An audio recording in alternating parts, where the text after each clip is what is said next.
నమస్తే మిత్రులారా, నేను మీ శ్రీనివాస్ చౌహాన్ అడ్వకేట్. మిత్రులారా, లీగల్ నోటీస్ వర్సెస్ సమన్స్, వీటి మధ్య తేడా ఏంటి?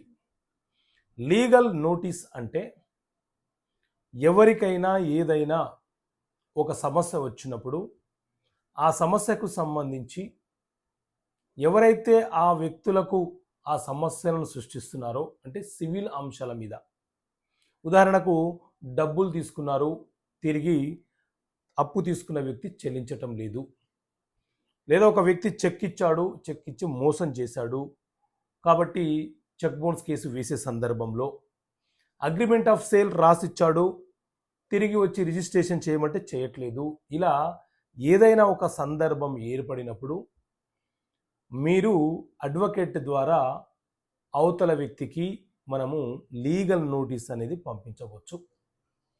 ఈ లీగల్ నోటీస్ పంపించిన తర్వాత వాళ్లకు 15 రోజుల సమయం ఇచ్చిన సందర్భంలో అవతల వ్యక్తి ఆ లీగల్ నోటీసుకు బదులుగా జవాబు ఇస్తూ మరొక అడ్వకేట్ ద్వారా రిప్లై ఇవ్వవచ్చు. ఈ అంశాలను అతను అంగీకరిస్తున్నాడా లేదా, అంగీకరించకపోతే ఎందుకు అంగీకరించటం లేదు, దానికి గల కారణాలను కూడా అతను ఒక అడ్వకేట్ ద్వారా రిప్లై పంపించే అవకాశం, వెసులుబాటు అతనికి ఉంటుంది. సో సాధారణంగా లీగల్ నోటీస్ అంటే అడ్వకేట్ ద్వారా పంపించేది.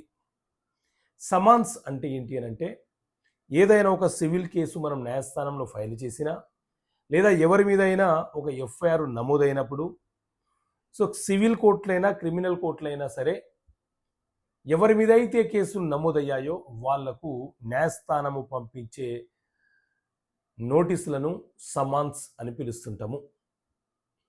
ఈ సమాన్స్ అందుకున్నప్పుడు సివిల్ కేసులో అయితే మీరు 90 రోజుల లోపు ఒక అడ్వకేట్ని నియమించుకొని ఎవరైతే కేసు వేశారో, ఏం కేసు అయితే వేశారో దానికి జవాబుగా రిటర్న్ స్టేట్మెంట్, కౌంటరు ఫైల్ చేయాలి.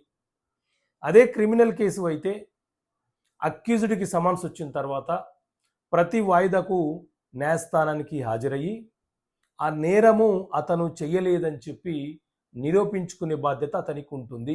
అతను కూడా ఒక అడ్వకేట్ని నియమించుకొని ఆ నేరం అతను చెయ్యలేదని ప్రూవ్ చేసుకుంటే ఆ కేసు అనేది కొట్టివేయబడుతుంది. ఇది లీగల్ నోటీస్కి సమాన్స్కి ఉన్న తేడా. ఓకే మిత్రులారా, థ్యాంక్ యూ.